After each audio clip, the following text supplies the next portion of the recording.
તો good morning ને જય દ્વારકાધીશ। આપણે ઉઠી ગયા છીએ અને આજે આપણે જવાનું થયું છે સકડો લઈને દૂધ દેવા અને દૂધ બૂધ દઈને આવીને આપણે જવાનું છે આજ લગ્નમાં। આપણું ઇન્વિટેશન આવ્યું હતું તો તમને ખબર છે, એટલે આપણે દૂધ દઈને થોડુંક મોડું થઈ જાય પછી જવાનું છે લગ્નમાં। જવા થઈ ગયા આપણે તૈયાર, આપણે નાહી ધોઈને થઈ ગયા છીએ તૈયાર ને હવે આપણે જઈએ છીએ લગ્નમાં। અને લગ્નમાં જઈએ ત્યાં જઈને આપણે આપણા ભાઈબંધને મળશું। અને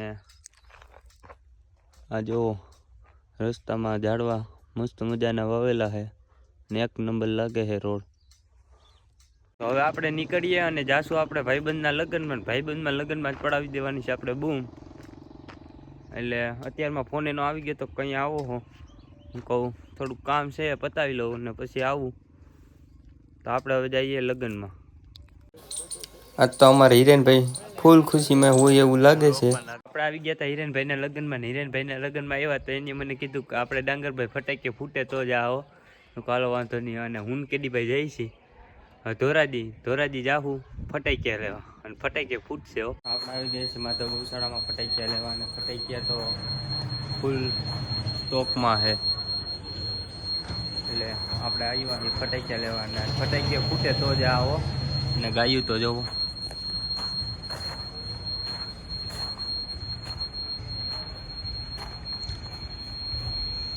મસ્ત મજાની ગૌશાળા છે। તમારે કોઈને ફટાકિયા લેવા હોય તો આવી જજો માધવ ગૌશાળા ધોરાજી, ફૂલ સ્ટોક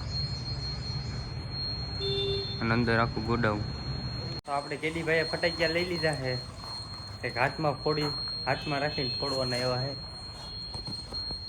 હા કેડીભાઈ હવે તેરસા થઈ ગયા જોઈ લ્યો। તો આપણે આવ્યા હતા ઘરે નાહી ધોઈને પાછા આપણે જઈએ છીએ, એટલે થોડુંક કામ હતું એટલે આવવું પડ્યું।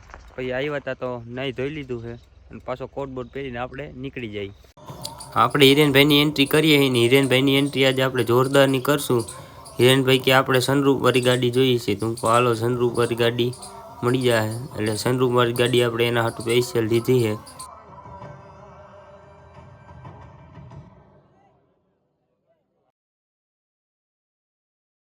તો આપણે જાનમાં પહોંચી ગયા છીએ અને અહીંયા તો બહુ મસ્ત મજાનું લોકેશન છે, જોઈ લ્યો।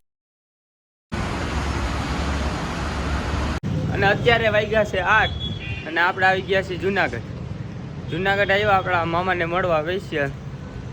તો આપણા મામાને દેવભાઈને બધા ગલુડિયાને દૂધ પાવા માંડ્યા છે અને છાશ છે ભેગી, છાશ ને દૂધ બે ભેગું પીએ છે દેવભાઈ જો। આપણા મામા છે અને અહીંથી તમે ગર ગિરનાર જોઈ શકો છો, જોઈ લ્યો। ઓહો હો લોકેશન તો જો। આ મકાને કઈ વેસાવ નથી એટલે કઈ પૂછતા નહીં મને બહુ।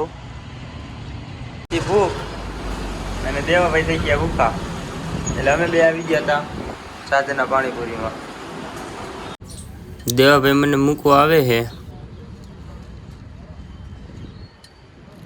ફાટક બંધ હતું, હું દેવાભાઈ ઊભી ગયા હતા, ટ્રેન નીકળે છે બહુ